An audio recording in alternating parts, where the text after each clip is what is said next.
এই পিতকলি বয়সতে যে মোৰ ইমান এলাহ হ'ব মই ভবাই নাছিলো জানেনে। মোৰ ঘৰৰ এইখন দুৱাৰ এনেকে ঠেলা মাৰি খুলি দিলে এই যে পাহাৰখন দেখিছে, পাহাৰখনৰ পিছফালে কামাখ্যা মন্দিৰ আছে।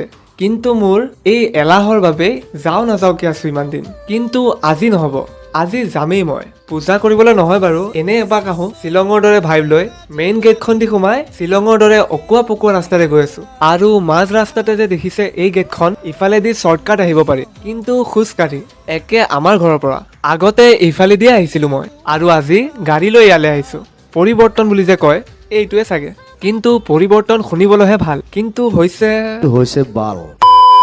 পিছে আহি আহি একে ওপৰলৈ পালোহি। কিন্তু ভবাই নাছিলো যে ইমান মানুহ হ'ব বুলি। কিয় বা মানুহ হৈছে আজি, বহুতেই মানুহ। বগলা মন্দিৰৰ ওচৰত ইমানকে জাম লাগিছে, তাতে আকৌ সূৰ্য দেৱতাই যিটোহে তাপ দিছে, একে গাড়ীৰ ইঞ্জিনৰ ধোঁৱা আৰু ৰ'দৰ তাপ মিহলি হয় এনেকুৱা লাগিছে যেন মোক কোনোবাই জ্বালামুখীত দলি মাৰি দিছে। তেনেকৈ কাছটোৰ দৰে আহি আছো আৰু লগৰটোক নামি চাবলৈ দিলো ক'লৈ যাম আছে, আৰু আকৌ মই আহিছো, সেই ভালকে নেদেখালেই। তেনেকে আহি আহি একে ওপৰ পালোহি, আৰু এতিয়া এইখিনিতে ৰৈ ধুনীয়া বতাহ লৈ আছো। যিটোহে গৰম পাইছিলো তেতিয়া মই। পিছে একেখিনি জেগাতে ঘূৰি পকি কি বা ভুৰভুৰাই আছো মই নাজানো আৰু দেই।